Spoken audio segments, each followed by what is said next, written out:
For most of us, virtual reality remains one of those cool new technologies that we've heard about for quite some time, but where practical applications outside gaming always seem to be a few years away.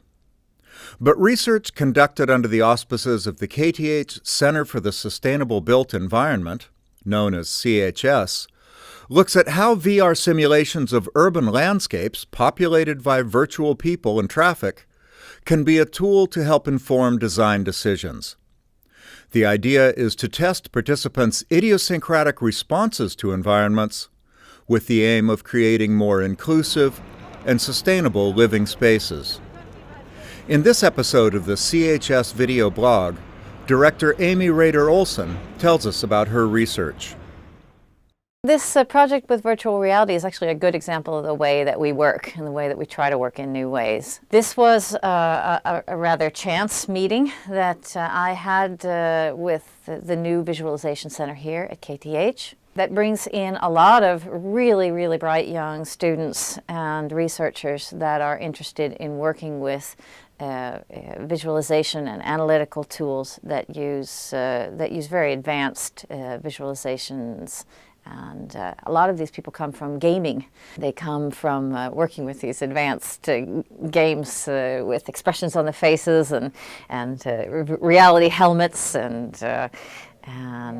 you can walk into environments and really experience. And that's something that we've really missed in built environment research. We understand that a lot of our behavior, our well-being, the ways in which we interact with each other within the built environment has a lot to do with the way we experience it. And yet our tools to understand that are still quite, well, they leave a lot to be desired. Just to give an example, when we try to understand the reasons why people might walk in a city. To get them out of their cars, you mean? To get them out of their cars. We'd like to see them on their bikes, or we'd like to see them walking. And we'd like to see them walking for any number of reasons. We'd like to see them out of their cars, but we'd also like to see them interacting with each other in different ways. The people who have shops would like to see them walking because then they come by and might come in the shops. So walking trips are something that almost all researchers and practitioners are interested in. But unfortunately, you know, if you really look at the data of how we walk and you ask yourself how that data is collected, it still tends to be asking people to do travel diaries or standing with a clicker by the side of the road and trying to click. We don't understand a lot about why people might choose one route or another route. Well, there's a lot of really exciting research now that's starting to use the opportunities, for example, with the fact that we are all carrying around a small position distance aware telephone that's connected to GPS. If people are willing to let us understand how they walk, we can understand a lot better how they do walk. And so you see a lot of research. Think of some of the work that's being done at University College London, for example, in using position aware technologies. At MIT, the social physics groups are working a lot with these types of chips and phones and so on. And I started talking to the visualization folks about this, and they said, well, we can also do this virtually. We can build up any environment you want. So at the time, I had just started discussing some aspects of social life and social capital and well-being and health together with some of the planners at KTH within the School of Architecture and Built Environment, but also with some folks from Karolinska who are interested, for example, in stress disorders. And people, Karolinska Institute, the big medical research Exactly, Karolinska Institute. And there's a newly started center there for social sustainability that we cooperate with. And when we started talking, we discovered that we had these sort of, as I say, these sort of electric edges.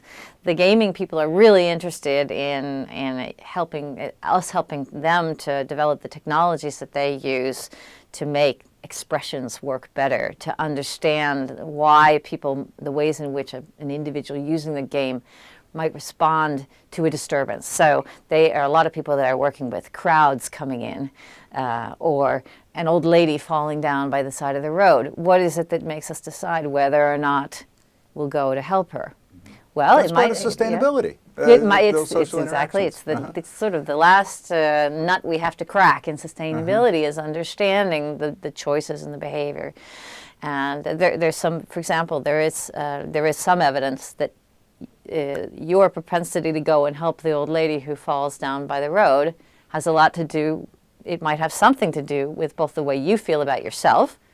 It also has something to do with the other individuals in the environment around you. And it also may have something to do with the design of the built environment itself. For example, whether or not you see an exit, how close the environment feels, how tall the buildings are, etc. What other stimuli are around you.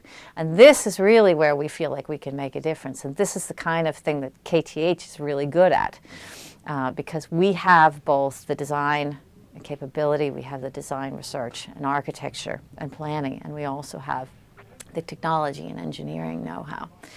And we put that together with some of the health and stress research at KTH and beyond, and we've got a really exciting project. So these are the types of ways that we try to work together. For the KTH Center for the Sustainable Built Environment, I'm Kevin Billinghurst. Thanks for watching.